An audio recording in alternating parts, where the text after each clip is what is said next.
الراجل ده فضل محبوس تحت صخرة 5 أيام، وفي الآخر عمل أصعب قرار في حياته عشان يعيش. بعد 5 أيام لوحده في وادي مقطوع، الراجل ده كان قدامه اختيارين: يا يقطع إيده يا يموت تحت الصخرة. وفي يوم من أيام 2003 قرر يطلع لوحده في رحلة داخل وادي ضيق في يوتا من غير ما يقول لحد هو رايح فين. كان اليوم ماشي عادي، صخور، هدوء، شمس، ومغامرة شكلها بسيطة. لكن في لحظة واحدة كل حاجة اتغيرت. وهو نازل بين الصخور، صخرة كبيرة اتحركت فجأة ونزلت على دراعه. مش وقعت جنبه، مش قدامه، لا، ثبتت دراعه في الحيطة وسابته محبوس في مكان محدش سمعه فيه. في الأول حاول يطلع إيده، شد، زق، حاول يحرك الصخرة، لكن مفيش فايدة. الصخرة كانت أقوى منه، والمكان كان أضيق من إنه يعرف يتحرك. عدت أول ساعة والتانية، وبعدين الليل دخل. الراجل فاهم إن دي مش إصابة عادية، دي ممكن تكون نهاية حياته. كان معاه شوية مية بسيطة، أكل قليل، ومفيش شبكة، ومفيش حد يعرف مكانه.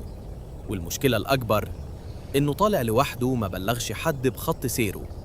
عدى اليوم الأول ولسه مستني إن حد يجي. عدى اليوم التاني ومفيش صوت غير صدى الوادي.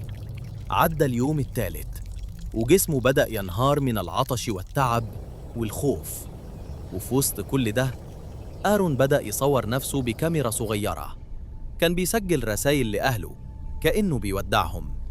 راجل قوي، بس في اللحظة دي كان عارف إنه لو محدش وصله مفيش غير قرار واحد. حاول يحركها، فشل. حاول يستنى، بس الاستنى كان معناه الموت بالبطيء. وبعد حوالي 5 أيام وصل للحقيقة اللي مفيش إنسان يتمنى يوصلها. إيده المحبوسة بقت هي الحاجز الوحيد بينه وبين الحياة.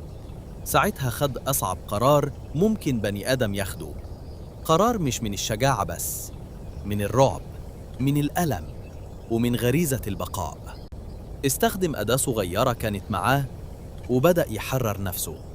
مشهد صعب حتى تخيله، بس هو عمله لأنه كان عارف إن مفيش اختيار تاني. وبعد ما خرج من تحت الصخرة، القصة ما خلصتش. كان لسه لازم يمشي وسط الوادي وهو منهك، عطشان ومصاب. مشي ونزل وكمل وهو بالكاد واقف على رجله، لحد ما قابل ناس ساعدوه، وبعدها وصلت فرق الإنقاذ. آرون رالستون عاش، بس القصة سابت سؤال مرعب: إيه اللي يخلي إنسان يوصل لمرحلة إنه يختار يخسر جزء من جسمه عشان يكسب حياته؟ القصة دي بتفكرنا إن الإنسان ساعات بيكتشف قوته في اللحظة اللي بيبقى فاكر إن كل حاجة انتهت.